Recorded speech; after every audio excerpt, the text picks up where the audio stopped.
ओम शांति। 4 मार्च 2023 के ईश्वरीय महावाक्य। पहले सुनते हैं मुरली के मुख्य पॉइंट्स। बाबा ने कहा, बच्चे, मैं आया हूँ तुम बच्चों को अब वापस ले जाने। यह हो गई रूहानी यात्रा रूहों के लिए। तो हे रूहानी राही, इस यात्रा में कभी थक मत जाना। सबसे पहले तो यह निश्चय होना चाहिए कि वह हमारा बाप है। तुम्हारा बुद्धि योग एक बाबा के पास जाना चाहिए। वह है बहुत स्वीट चीज। गृहस्थ व्यवहार में रहते याद बढ़ानी है। अब तुमको वापस जाना है, इसलिए पुरानी दुनिया को भूल जाओ। इसको ही बेहद का सन्यास कहा जाता है। बाबा ने कहा, अभी तुम कलयुग में हो, इस कलयुग से निकाल, मैं तुमको सतयुग में ले जा रहा हूँ। सिर्फ मुझे याद करो तो मैं तुमको इन लक्ष्मी नारायण जैसा विश्व का मालिक बनाऊंगा। बाप के बच्चे बने हो तो बाप से पूरा वर्षा लेना चाहिए। हर एक को अपने दिल से पूछना चाहिए कि बेहद के बाप को पाकर क्या हमने अतीन्द्रिय सुख को पाया है। जब तुम निरंतर बाप को याद करेंगे तभी संपूर्ण निर्विकारी बनेंगे। इस योग बल से ही पाप कटते जाएंगे और तुम पुण्य आत्मा बन जाएंगे। लास्ट में बाबा ने कहा, महाराजा महारानी बनना चाहते हो तो अपनी प्रजा बनाओ। प्रजा बनाने और वारिस बनाने की मेहनत करनी है। बाप से शक्ति लेकर अब तुम्हें माया जीत जगत जीत बनना है। कभी भी पढ़ाने वाले बाप में संशय नहीं आना चाहिए। भले अनेक प्रकार के संकल्प विकल्प भी आएंगे, परंतु माया के तूफानों में कभी कमजोर नहीं बनना।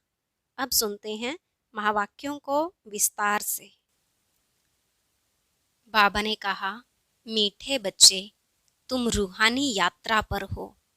तुम्हें देह का भान और पुरानी दुनिया को भूल वापस घर चलना है। एक बाप की याद में रहना है।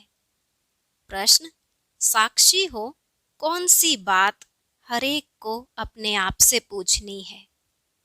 उत्तर, जैसे बाप साक्षी हो, हर एक बच्चे की अवस्था देखते हैं कि इनकी अवस्था कैसी है। बाप को पाकर अतीन्द्रिय सुख का अनुभव करते हैं या नहीं। ऐसे अपने से पूछना है कि हम अपने आप को कितना सौभाग्यशाली समझते हैं, कितनी खुशी रहती है। बाप से पूरा वर्षा लिया है, वारिस बनाए हैं। योग बल से पापों को भस्म कर पुण्य आत्मा बने हैं।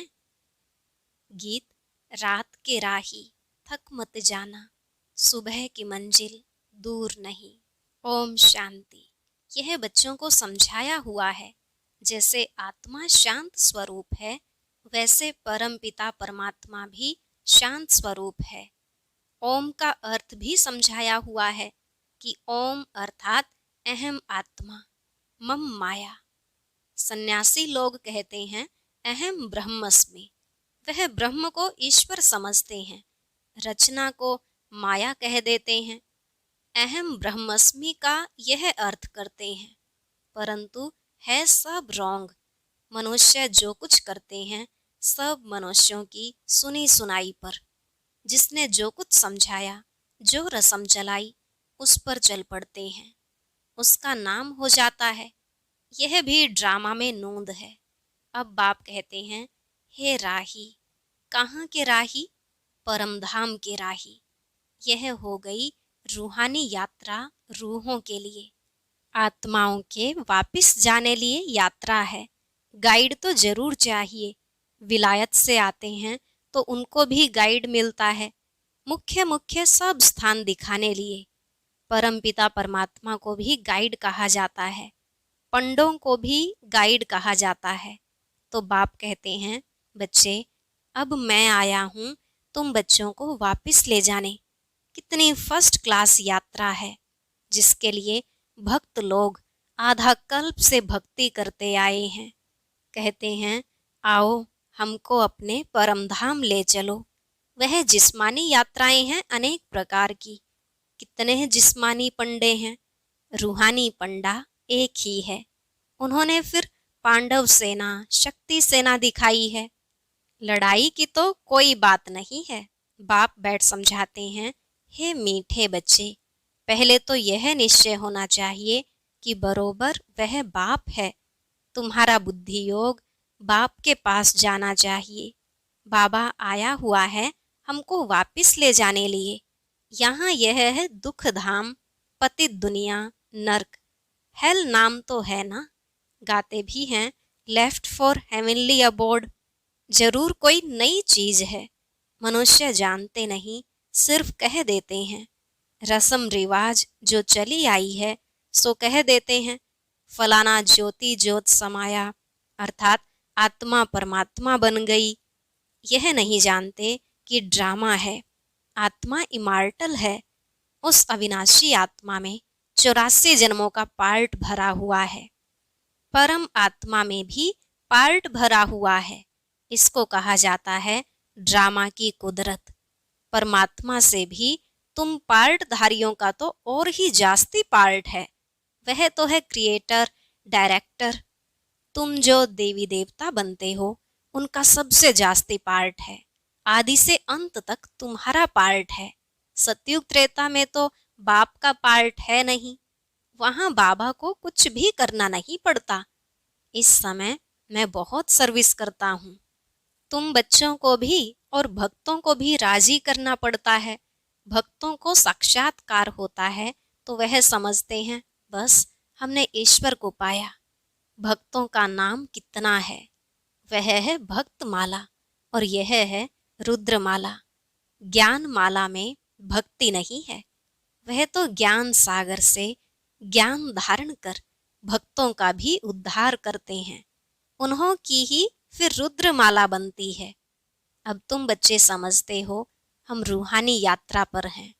गृहस्थ व्यवहार में रहते याद बढ़ानी है।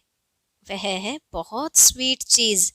बाप रचता भी है, बाप को क्रिएट करते हैं। ब्रह्मा मुख वंशावली बनाया है। सब कहते हैं हम शिव बाबा के बच्चे हैं। फिर डायरेक्शन मुख्य देते हैं कि मन मना भव। मैं आया हुआ हूँ तुमको पढ़ाने। हूबहू 5000 वर्ष पहले मैंने यह राजयोग सिखाया था। मैं निराकार आत्माओं से बात करता हूँ। तुम अपने ऑर्गन्स का आधार लेते हो, मैं इनके ऑर्गन्स का आधार लेता हूँ। अब तुमको वापिस जाना है, इसलिए पुरानी दुनिया को भूलना है। इसको ही सन्यास कहा जाता है। पहले पहले तो निश्चय करना है मैं आत्मा हूँ, देह नहीं। इस देह का भान भूल जाना है। पुरानी दुनिया को छोड़ना है। अब मैं वापिस लेने आया हूँ तो मेरी श्रीमत पर चलो। देह सहित देह के सभी संबंध आदि भूल जाओ। एक बाप को याद करना है। मेहनत बिगर कोई बादशाही थोड़े ही मिलेगी। विश्व का मालिक बनना है। जो नॉलेज मेरे में है वह अब तुम्हारे में भी आ गई। तुमको संक्षेप में और डिटेल में भी समझाया जाता है। बीज से इतना सारा झाड़ निकलता है। फिर झाड़ की डिटेल में जाएंगे तो बहुत विस्तार है। बाप कहते हैं अब इस पुराने झाड़ को भूलो, अब सिर्फ मुझे याद करते रहो। भगवानुवाच, मैं तुमको राजयोग और रचना की नॉलेज देता हूँ। यह रचना कैसे रचता हूँ, कैसे वृद्धि को पाती है, यह है ड्रामा को समझना। सो तो मनुष्य ही जानेंगे। भगवान पढ़ाएंगे भी मनुष्यों को। मुख्य है गीता। गीता का नाम है। गीता में है भगवानुवाच। ऐसे नहीं व्यास भगवानुवाच। कहते हैं श्री कृष्ण भगवान ने गीता सुनाई, व्यास ने लिखी। वह तो पीछे लिखी गई है ना। इस समय लिखें वह तो विनाश हो जाएगी। तुम यह सभी करके 2-4 हजार बनाएंगे। वह गीताएं तो लाखों करोड़ों के अंदाज में है। फिर भी यही पुराने शास्त्र निकलते हैं जिससे फिर कॉपी करते हैं। जो उस गीता में अक्षर बाय अक्षर है वही निकलेगा। ड्रामा में वही नोंद है। जिस समय शास्त्र लिखे हैं उसी समय लिखेंगे भी जरूर। लक्ष्मी नारायण भी वही बन रहे हैं, वही उनके महल आदि बनेंगे। इस समय बाबा ने इस कल्प वृक्ष का और ड्रामा का ज्ञान दिया है। कहते हैं, तुम अब मिले हो, कल्प कल्प मिलते रहेंगे। भगवानुवाच भी लिखा हुआ है, मैं तुमको राजयोग सिखाता हूँ। भगवान नई सृष्टि रचते हैं, जरूर उनको राजा बनाएंगे, द्वापर का तो नहीं बनाएंगे ना। कहते हैं, कल्प कल्प मैं संगम पर ही आता हूँ, गाइड तो अंत तक साथ होगा। वह गुरु लोग तो मर जाते हैं, फिर उन्हों की गद्दी चलती है। बाप कहते हैं, मुझे तो तुम सबको वापिस ले जाना है, मैं अपने पूरे समय पर आता हूँ। यह बातें और कोई समझा नहीं सकते हैं। मन मना भव का अक्षर गीता में भी आदि और अंत में है। यही कहते हैं कि मुझे याद करो, मैं तुमको विश्व का मालिक इन लक्ष्मी नारायण जैसा बनाऊंगा, राजाओं का राजा बनाऊंगा। उसी सूर्यवंशी चंद्रवंशी घराने में तुम पुनर्जन्म लेंगे। अभी तुम कलयुग में हो, कलयुग से तुमको सतयुग में ले जा रहा हूँ। मैं कल्प कल्प आकर स्थापना करता हूँ, इस समय ही आऊंगा। हम भी ड्रामा के वश हैं, साक्षी हो, हरेक की अवस्था को देखते हैं कि इनकी अवस्था कैसी है। बेहद के बाप को पाकर अतीन्द्रिय सुख को पाते हैं कि नहीं। हरेक अपने दिल से पूछे, हम अपने को कितना सौभाग्यशाली समझते हैं। बाप के बच्चे बने हैं तो बाप से पूरा वर्षा लिया है। ऐसे भी नहीं बाबा सबको लक्ष्मी नारायण बनाएंगे। यह पढ़ाई है, जितना जो पुरुषार्थ करे। स्कूल में पढ़ा जाता है तो एम ऑब्जेक्ट रहती है ना। तुम जानते हो, हमें 5000 वर्ष पहले मुआफिक हूबहू बाप आकर राजयोग सिखला रहे हैं। भगवानुवाच, मैं तुमको पतित मनुष्य से पावन देवता बनाता हूँ। गॉड पढ़ाते हैं तो जरूर गॉड गॉडेस बनाएंगे ना। जैसे बैरिस्टर बैरिस्टर बनाते हैं। भक्ति मार्ग में भगवती भगवान कहते हैं, परंतु हैं देवी देवताएं। आदि सनातन देवी देवता धर्म कहा जाता है। तुम जानते हो कैसे बाप आकर हमको पढ़ाते हैं। मुख्य एम ऑब्जेक्ट भी बुद्धि में है, चक्र तो बुद्धि में फिराना ही है। गृहस्थ व्यवहार में रहते पवित्र रहना है। पवित्र नहीं बनेंगे तो पवित्र दुनिया के मालिक कैसे बनेंगे। यह ड्रामा का राज और कोई समझ नहीं सकते। यह चित्र आदि भी बाप ने बनवाए हैं।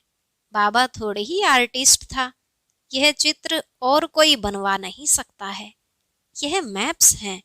यह झाड़ है, बीज ऊपर है। कल्प वृक्ष के नीचे जगदम्बा बैठी है, जो सभी के सुख की कामना पूरी करती है। सतयुग में दुख का नाम नहीं होता। तुम कहेंगे, हम नई दुनिया के मालिक बन रहे हैं। मनुष्य से देवता किए करत न लागी वार। सिख लोग उनकी महिमा करते हैं। देवी देवता ही स्वर्ग के मालिक थे। वह अब और धर्मों में कन्वर्ट हो गए हैं, फिर निकलते आएंगे। हम भी आगे हिंदू धर्म लिखते थे, अभी हम कहते हैं ब्राह्मण धर्म के हैं। भले हम ब्राह्मण धर्म लिखते हैं, परंतु वह फिर भी हिंदू समझ लेते हैं, क्योंकि उनके पास ब्राह्मण धर्म का कॉलम कोई है ही नहीं। हम देवी देवता कहेंगे तो भी बदली कर हिंदू लिख देंगे, क्योंकि ब्राह्मण अथवा देवी देवता धर्म का नाम ही गुम है। अभी तुम बच्चे जानते हो, हम सो देवी देवता बनने के लिए पुरुषार्थ कर रहे हैं। वहाँ यथा राजा रानी तथा प्रजा सभी की इन लक्ष्मी नारायण जैसी ड्रेस रहती है। पीताम्बर, यह है सतयुगी सूर्यवंशी की ड्रेस। त्रेता में राम राज्य में फिर दूसरी ड्रेस होती है। रस्म रिवाज अलग होती है। श्री कृष्ण को हमेशा पीताम्बरधारी कहते हैं। तो अब यह निश्चय करना है कि बाप हमको स्वर्ग का वर्षा देते हैं। यह मृत्यु लोक खत्म होना है। जब तुम निरंतर बाप को याद करते रहेंगे, तब संपूर्ण निर्विकारी बनेंगे। उसी योग बल से पाप कटते जाएंगे। पुण्य आत्मा हो जाएंगे। तुम बाप के पास सरेंडर होते हो, पुण्य करते हो, फिर याद से आत्मा पवित्र बनती जाती है। कोई को भी समझाना है बहुत सहज। भगवानुवाच कब सुना है? स्वर्ग की स्थापना करने वाला वही फादर है। बाप और वर्षे को याद करना है। महाराजा बनने चाहते हो तो बताओ तुमने कितनी प्रजा बनाई है। ऐसे बहुत लिखते हैं कि फलाने ने हमको दृष्टि दी, तीर लग गया। प्रजा बनाने और वारिस बनाने की मेहनत करनी पड़े। प्रजा तो बहुत सहज बन जाती है, फिर गद्दी पर कौन बैठेंगे? वह भी मेहनत कर बनाना है। माया जीत जगत जीत बनना है। माया से हारे हार है, बाप से शक्ति लेनी है। यह मेहनत तुम बच्चों को करनी है। कोई भी बात में मूंझते हो तो पूछते रहो। बाप पढ़ाते हैं तो इसमें कोई संशय नहीं आना चाहिए ना। अनेक प्रकार के संकल्पों के तूफान तो आएंगे। बुद्धियोग तोड़ने की कोशिश करेंगे, तूफान लगेंगे, माया खूब हैरान करेगी। फिर कहेंगे यह तो माथा ही खराब हो पड़ा है। जो बीमारी आदि कभी हुई नहीं सो अब होती रहती है। विघ्न बहुत आएंगे, इसमें कमजोर नहीं बनना है। अच्छा, बाप दादा मीठी मीठी मम्मा का सिकी लधे बच्चों प्रति याद प्यार और गुड मॉर्निंग। रूहानी बाप की रूहानी बच्चों को नमस्ते। रूहानी बच्चों की रूहानी बाप दादा को नमस्ते नमस्ते, गुड मॉर्निंग। शुक्रिया बाबा, शुक्रिया। धारणा के लिए मुख्य सार। पहला पॉइंट, बाप ने जो फर्स्ट क्लास यात्रा सिखलाई है उस रूहानी यात्रा पर रहना है। श्रीमत पर देह सहित सब कुछ भूलना है। कभी भी माया के तूफानों में कमजोर व संशय बुद्धि नहीं बनना है। किसी भी बात में मूंझना नहीं है। आज का वरदान, सदा भरपूरता की अनुभूति द्वारा टेढ़े रास्ते को सीधा बनाने वाले शक्ति अवतार भव।